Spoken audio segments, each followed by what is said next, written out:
Michelle here from Apple Fall Tree, and welcome back to what's going to be the final taste test in our Wicked Kitchen series. So far we've done pretty much the full range of microwave ready meals, and today we're on to the one that I'm looking forward to the most, the Caponata Pizza. I've seen some fantastic reviews for this online.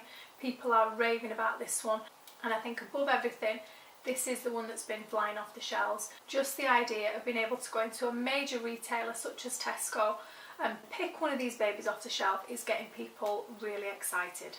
For those of you that haven't heard yet, where have you been? You've definitely not been in my feed for the last 7 days, because we've been releasing a video every day over the last week with a taste test from the full range. Once again, we're battling the elements outside, so I really hope that you can see and hear me again, and hope it's not going to be too distracting for the rest of the content. The oven's on, the pizza's in, and I'm ready to get going. Let's get into the tasting. Now, if I'm being perfectly honest, I have to say I think I've definitely left the best till last here. We've got a Caponata sourdough pizza, wood-fired sourdough topped with aubergine and caper caponata and a pop of zingy salsa verde.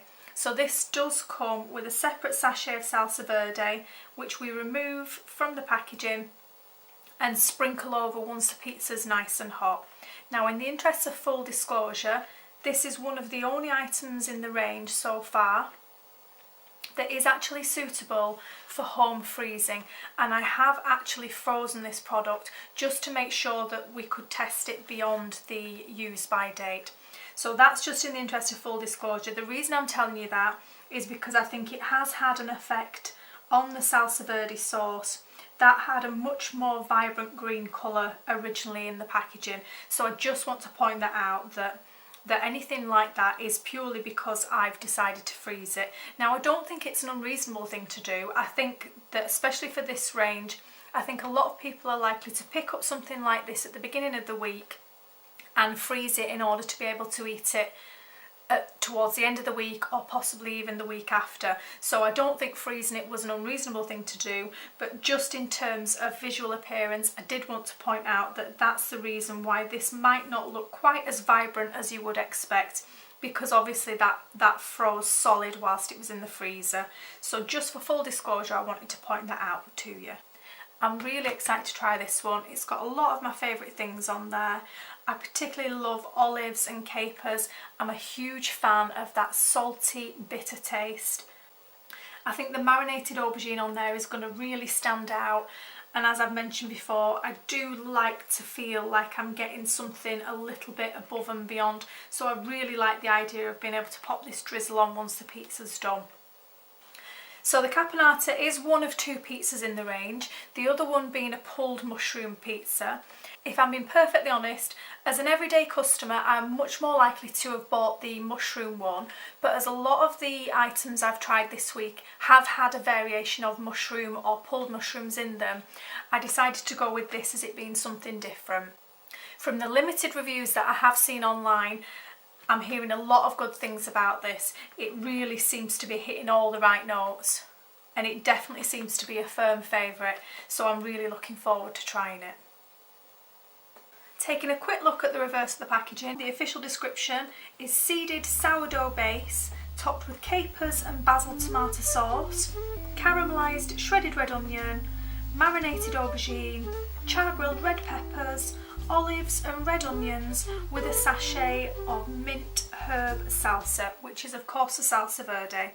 Obviously the main allergen today will be the wheat, and they have specified in here the ingredients for the salsa verde, which is typical of that type of products, and they're listed including gherkins, capers, mint, parsley, oils and vinegars.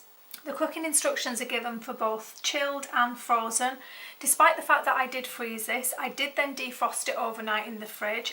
That was purely so you could see the salsa verde sachet in its liquid form rather than when it had been solidified in the freezer. From chilled, it's going to take 8 to 10 minutes, and as is standard, it goes directly onto the shelf of a preheated oven, and then we drizzle the salsa verde sachet on top. Moving on to the nutrition table, this does come in at the highest calories of 652. Obviously it's a pizza, it's not a health food. If you're looking for a health food, you're unlikely to have picked a pizza up. I would imagine this pizza has got far less calories than most cheese-laden varieties that perhaps people are used to eating in the past. As pizzas go, that's not too bad, but it's not something that generally interests me anyway. They are stating that it can be either kept refrigerated or frozen, and as is usual, to freeze immediately on the day of purchase. So I did just want to point out that this is exactly how the pizza has come out of the packaging. All I've done is remove the salsa verde packet from the top and clean that up slightly because obviously that did have some of the sauce on. The pizza itself, this is exactly how it's come out of the carton. Unlike a lot of ready-made pizzas where you feel like you have to start rearranging the topping to get a nice spread of different flavours across the whole base, this was literally laid out like this and has literally come straight out of the packaging like this, which is something I'm quite impressed with. Another thing that some people might be interested to know is that the sleeve underneath here was recyclable cardboard and not that horrible polystyrene stuff that you can get that is unrecyclable. So if that's something that matters to you, I thought that was worth mentioning. All in all, it looks much more impressive out of the box than it did in, and I'm really excited to try.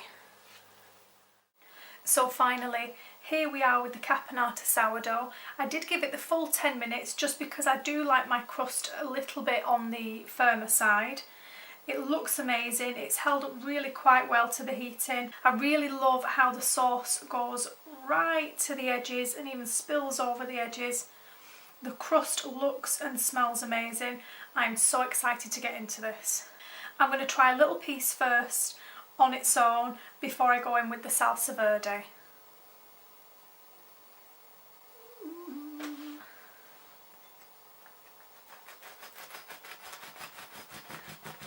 Just listen to that crust. That is everything I'm looking for in a pizza crust.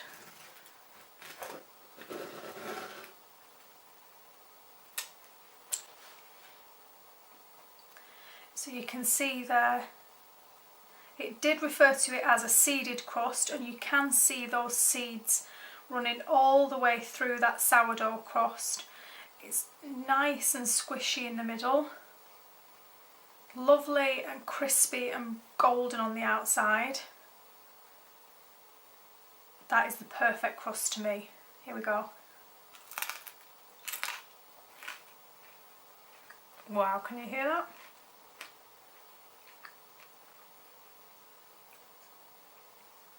That crust is superb.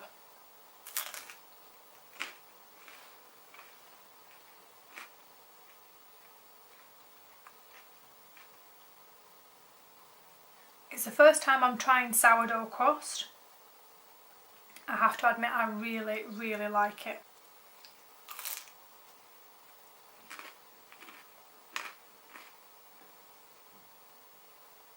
I'm just going to try and pull a little bit of the aubergine onto here. Maybe we'll sneak an olive from this piece. So I've got a pretty loaded little mouthful there.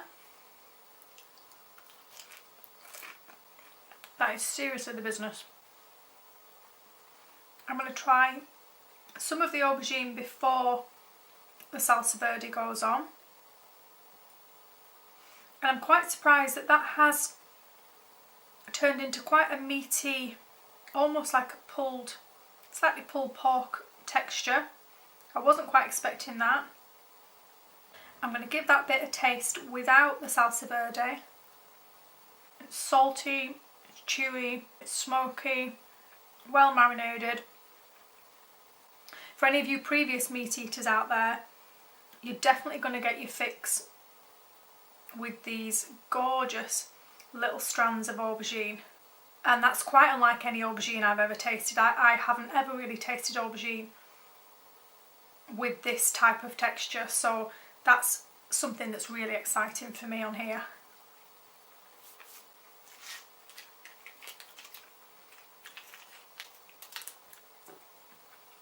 Just to round the dish off in the way that they've asked us to, I'm going to go in with the salsa verde. Wow.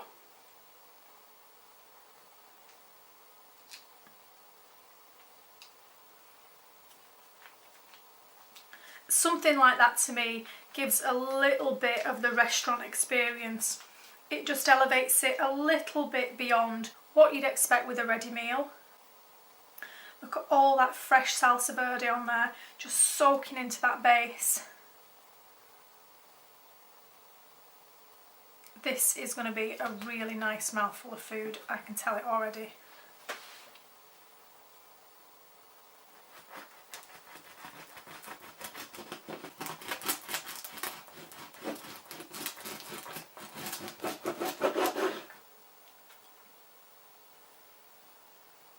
The smell as that salsa verde hit the pizza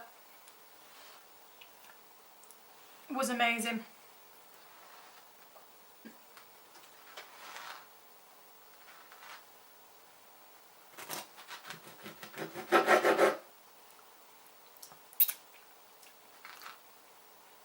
Right, I'm going to go in with this piece here. I might just pinch that piece of pepper off there. See, that's fully loaded along with the salsa verde. You're really going to see now whether the salsa verde was a necessary touch. Oh my word.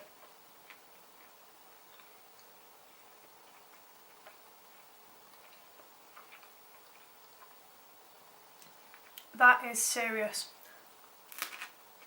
So one disclaimer, I've never been to Italy, but this is the best pizza I've ever tasted.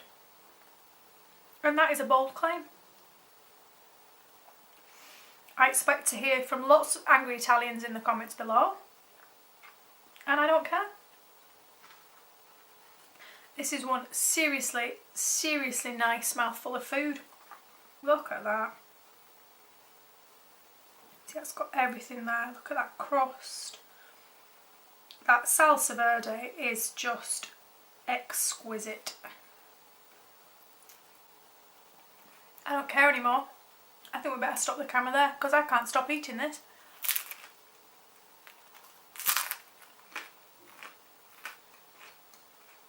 Rating wise, you've probably guessed, but this is an absolute 10 out of 10. No question.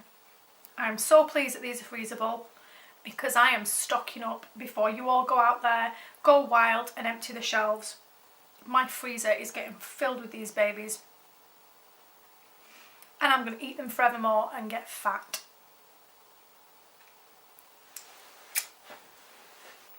So there we have it. We've come to the final taste test in this series, the Caponata sourdough pizza, and we all knew it was not going to disappoint. I've got a sneaking suspicion that most of you have been hanging around all week just to see this one, and I'm really pleased you decided to stick with me. For me, this pizza has blown everything out of the water I've tried so far. I am a huge pizza lover, and this, as I said earlier, is without doubt the best pizza I have ever tasted. Now that is a pretty big, bold statement for a ready-made pizza. At some point in our life, I'm pretty sure we've all been to the well-known pizza chains, either before or after turning vegan. I have to say that for myself, the last pizza I ate at a pizza restaurant was a few months ago. It was since I've been vegan, so it was a pizza base without cheese. It cost 4 times the price of this one, and in all honesty, there is absolutely no comparison. Like I said in my little disclaimer, I have never been to Italy.